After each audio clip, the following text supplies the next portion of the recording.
Hey everybody, welcome to Monday, April 6, 2020, diving right into our packet. Not gonna be real wordy, want to keep this short so you guys see what we're working on and you're ready to go ahead and take off for this week's packet, Monday, April 6th. Hope everybody was able to get all their work done last week, get it turned in today. I'll be grading that and getting that stuff into the computer, and then I can really see what can't talk today, guys, sorry about that, what we're struggling with and what we're doing really well on. So let's dive right into our math. Make sure you get that name, date, day of the week. Those are three things that count. I need to close the store real fast, don't go anywhere. Those are three things that count. They're part of the grade. So make sure you do that. Make sure you're writing your digits as neatly as possible, telling me how many digits you have there on the line. Moving right into number 2. We have 2 rolls and we need to divide them into 4 equal pieces. So remember, with lines of symmetry, I want to cut this right in half, one way and another way, one way and another way. And I'm not going to tell you, but you can tell me right there on your worksheet, how many pieces of rolls do you have now? How many pieces do you have in total? Okay. So I need to see you draw those pictures out for me and be answering those questions. For number 3, this is a review over last week. I'm just going to go over one of these problems with you. I want you doing the rest on your own. For number 3 on today's worksheet, go ahead and take your little number guy like this. And I want to see you put that number guy right up to your noggin. And you're going to take the number 6 and you're going to put it right in your noggin. So 6 is in your head. And then you need to count however long it takes to get to the number 10. So let's go ahead and do that. I'm going to put 6 in my head and I'm going to count to 10. 6, 7, 8, 9, and 10. It looks like I counted 4 digits forward to get to the number 10. So I'll put 4 here in the blank. But remember, check your work, please. I need to see you guys double checking that work. So let's test this out, plug in that number and see if it works. So go ahead and take 6, put it back in your noggin. 6, 7, 8, 9, 10. Would you look at that, guys? Good job, it works. So that's just a little bit of a reminder on what we talked about last week. Taking 2 numbers, squishing them together to make 10. It would be like this. Get my trusty cubes out. Remember, one of our lines equals 10. One line of cubes equals 10. So I'm going to break off 1, 2, 3, 4, 5, 6. So we know that was 10. I broke off 6 of my cubes. I've got 1, 2, 3, 4 more cubes. Well, we know that this by itself is a 10. So sometimes we're just going to be taking those numbers, putting them together to get that big whole of 110, okay? So it's just a little review. Number 4 looks a little different, but we have seen it before. This is talking about congruent shapes on our geoboard. Now remember, congruent shapes are the same shape and size, okay? So we're going to be doing that for 2 different ones. I'll show you on the first one. Your congruent shape, let me make sure I have this right, is a triangle. So it's going to come up this way and come down and come down. So just think about it like it's your geoboard and you're just tying that string around it. The next one's going to need to look exactly the same. So I'm going to come in front of the camera here. 1, 2, 3, 4, 5, 2, 3, 4. Oh, that's a little messy. 1, 2, 3, 4. 1, 2, 3, 4. 1, 2, 3, 4. 1, 2, 3, 4. It's going to be the same thing. I know it's a little bit funky, but you're still going to have that congruent shape line. Ooh, right up and down and across. Oops, Miss B is just not an artist, but she's doing her best, just like I know you guys do your best. So you can see our 2 shapes there, aside from the fact I'm a terrible artist, our 2 shapes are the same thing. And I want this guy to stand up. My tripod's back ordered, so hopefully it'll be coming in soon. So that's what our congruent shapes look like. Remember, congruent, same shape, same size. Do that with me. Congruent, same shape, same size. And that's what we're going to be seeing. I brought in today our trusty time. So I'm going to put that up here on our board. Like I've been telling you guys right before we left and we haven't been back, you guys were being absolute superstars when it came to telling time. So today we're gonna just continue on with what we've been talking about, telling time to the half hour. So let's go ahead and number those clocks together.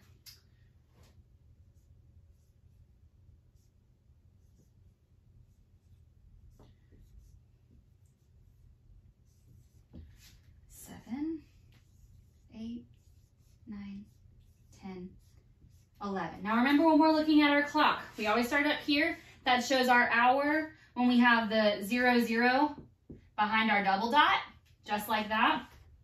So that shows our o'clock. That starts at the brand new hour when all your hands are up that way. But remember, whenever we would do the clock and we go around and you guys would say, stop.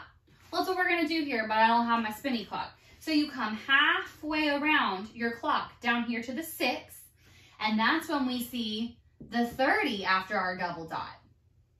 And that shows half past, and that shows our half hours, okay? So today's, it wants us to tell, to number the clock face and show for 7:30. So I need to go to my clock, and I need to find my 7. Okay, I see my 7 right here. So I'm gonna take my shorthand, and I'm gonna go ahead and put it on the hour. But remember, when we're working with half past, your shorthand doesn't go right there on your 7. It needs to go a little bit past because it's a little bit past the hour of 7. It's 7:30. So it needs to be somewhere between your 7 and 8. And remember, your long hand, your hour hand, it's gonna be the big hand and it's gonna point straight down to show half past. I know my hour is 7 o'clock. And half past is 30. So that's what it should look like. I want to see you guys trying that on your own on the back of the page. You're looking for 5:30 o'clock. So you'll be doing that. But that's just a quick reminder on what it looks like when we're working with our clock here. Last thing on this page, number 6, trace the longest line segment with yellow crayon, the shortest line segment with yellow then red, and trace the second shortest line with blue. So pay close attention to those instructions. Ask for help if you need it. And that's all I'm going to talk to you guys about math. I want to make sure I'm not over my time and that we're still recording. Looking good. Okay, big deal stuff happening in phonics today. Huge. So I need you guys to screw those listening ears on with me. Oh, I've missed that. And I need you guys to put on those thinking caps because we need to talk about phonics. I'm going to go ahead and get all of this math off of here. I'm going to pick up my mess that I'm making. And we are going to chit chat about phonics just for a few minutes. I have so missed getting to be in the classroom with you. And I really, really hope that everybody's understanding this. Parents, if you're having a hard time or your kid is having a hard time, please make sure that you're FaceTiming me, messaging me, Zooming me, whatever it means for us to make sure that we understand what's happening and what's going on, okay? That might sit for a little bit. So I'm gonna kind of come a little closer with this guy right here. We are still talking about OU and OW. Both of these can sound similar and they can sound different. When we see the word owl, we know that our OW is saying ow, like it got pricked in the finger.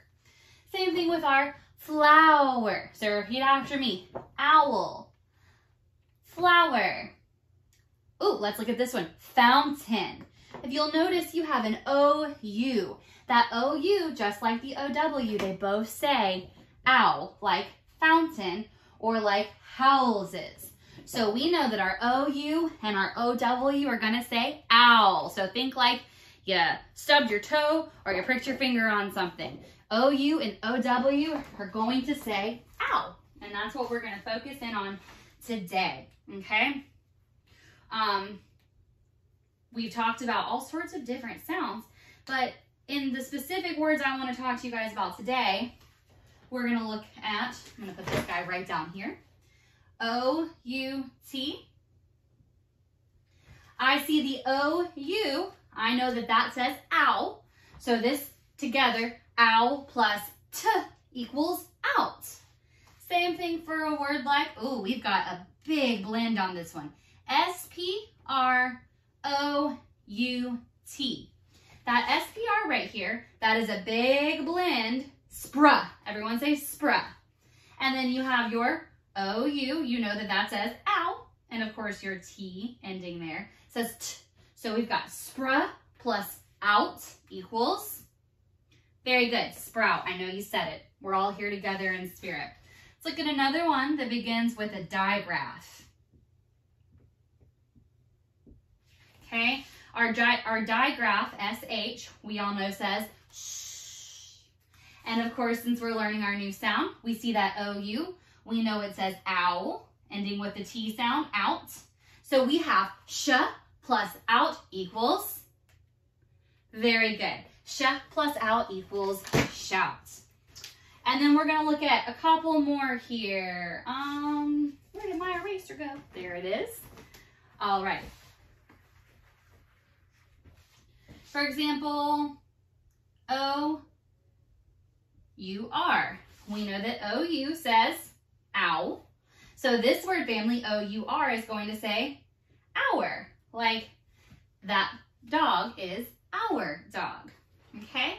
And we'll see this with different things. Like, for example, get out your sneaky snakes. Sour. S plus our equals sour. So the first owl word family we were working with was O-U-T, owl. This is O-U-R, our. We also can see a word family like this. Go ahead and take one last look. Oh, actually, let's do one more. I want to do one with a blend. Let's throw our F-L blend in there. We know that F-L together says fla. So fla plus our equals flour, like if you were baking a cake. Let's look at a couple more here. Our O-U, like we saw on our poster, O-U has that owl sound, but if we add some different sounds to it, there we go. H, owl, s. This E at the end is silent. Remember, marker E, he's telling us he doesn't say any sound. So we have h, ouse, house. Or m, ouse. M plus ouse equals, very good, mouse. And then we have one more part of this word family, our O-U, saying owl sound, and exactly what I just said. S, ow, nd. In this one, our word family is ending with this blend, N plus D, nd. Everyone say nd. So we have s, ow, nd. Sound. You can also see this with things that actually have beginning blends as well, like G-R-O-U-N-D, ground. G-R, that says gr. We know that O-U says ow, and this word family says ound. Gr plus ound equals ground. Very good, very good. So those are some of the things that we're going to be seeing on today's worksheet. On the worksheet today, I want you to read the word families. Remember, parents, please do not read the word families for your students. If they're struggling, you can remind them and reference back to what we've discussed here today, that O-U says the owl sound. Go back over those beginning and end sounds in those blends, but they need to be sounding out these words on their own as best as possible. You will also be circling O-U word families in the sentences, and just a little hint for that part, there will be more than one word in each sentence that has the O-U family. We also will be writing the correct word under the picture. That's just a simple matching thing, but we'll be doing that with the O-U and the O-W. Remember, they make the same sound. On the back of your worksheet, we're going to review compound words, and I just wanted to talk quickly about compound words before I shut down our video for today. When we see compound words, we take two words, we squish them together, and we make one whole big brand new word. It's like a big homemade word. And we're gonna look at something like that just real quickly before you go ahead and get started on today's assignment. Words, for example, like you guys like to play. I know that about you. Sometimes we put our feet on the ground. Oh, look at that word family word that they slipped in there. So play plus ground is playground. It's two words that don't necessarily go together until you squish them together and you have something, you have a whole new word. Everybody likes to play on the playground. So on the back page, I want you to use those words in your word bank and match them down to the different words, or sorry, the different pictures that you see to create compound words. I am grading your penmanship based on how you do these worksheets. So neatest penmanship, make sure that your tall letters start from the sky, go all the way to the ground. Your small letters stay under your fence, and your letters that they fall nice below our ground level. Okay, so that's going to be it for today. That's all I really want to talk with you guys about. Make sure that you're working on your spelling list this week, writing those words 3 times, writing John 3:16 3 times. We're coming up on Easter, so I really wanted to go in on that. Check back to the YouTube channel. I will have a video linked to go with our Bible story. Practice your handwriting on your own leisure. And of course, you do have some social studies this week. Read pages 96 through 99, and you've got a worksheet, page 51. You can work on that together. That information can be a little bit more than we're used to on our own. If anybody has any questions, as always, give me a call, a Zoom, a FaceTime. I'm here for you. I love you guys so much, and I'll see you soon.